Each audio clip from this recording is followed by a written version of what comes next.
एक पूर्णिमा की रात जब मैं आकाश में चांद को देख रहा था तो मेरे मन में विचार आया कि अगर हमारा घर चांद पर होता तो क्या होता।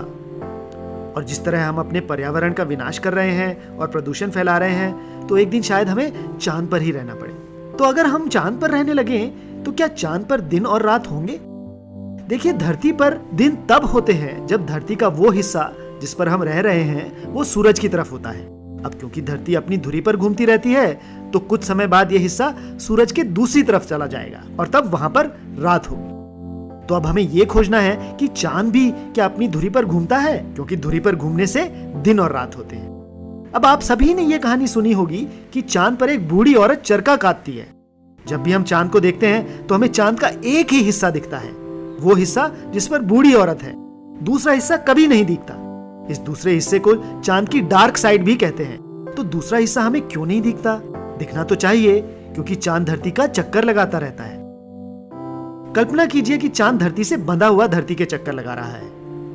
अब चांद का एक हिस्सा हमेशा धरती की तरफ होता है। बिल्कुल इसी तरह हमारे अंतरिक्ष यान भी धरती के चक्कर लगाते हैं। अब ये तो साफ है कि चांद धरती के चक्कर लगा रहा है, पर क्या वो अपनी धुरी पर भी घूम रहा है?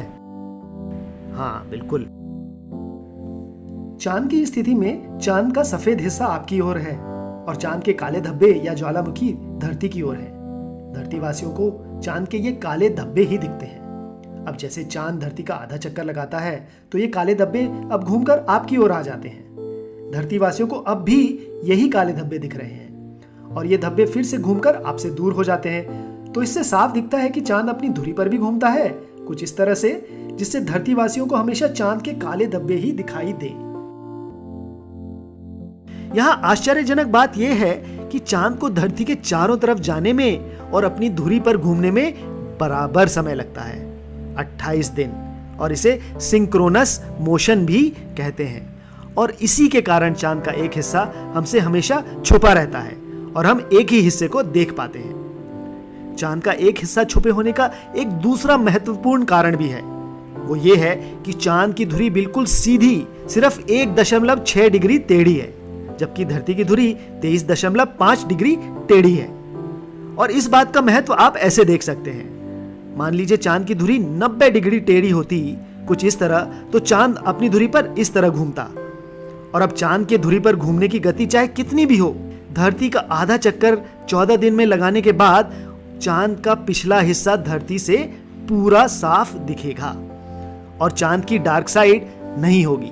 यानी धरती को चांद का एक ही हिस्सा दिखने के लिए 2 कारण आवश्यक हैं।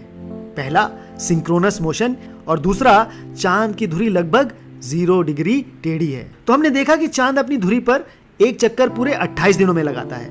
तो इसका मतलब यह हुआ कि उसका एक हिस्सा 14 दिनों तक सूरज के सामने और 14 दिनों तक सूरज के पीछे होता है।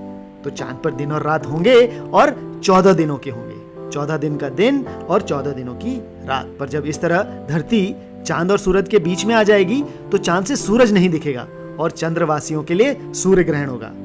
धरतीवासियों के लिए इस स्थिति में चांद नहीं दिखेगा और धरतीवासियों का चंद्र ग्रहण होगा। और सोचने वाली ये बात भी है कि हम धरतीवासियों के ग्रहण फिर 28 दिनों में क्यों नहीं होते?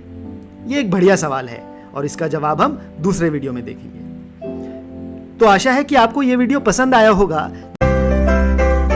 हेलो दोस्तों, हमारे इस चैनल को सब्सक्राइब करने के लिए यहाँ क्लिक कीजिए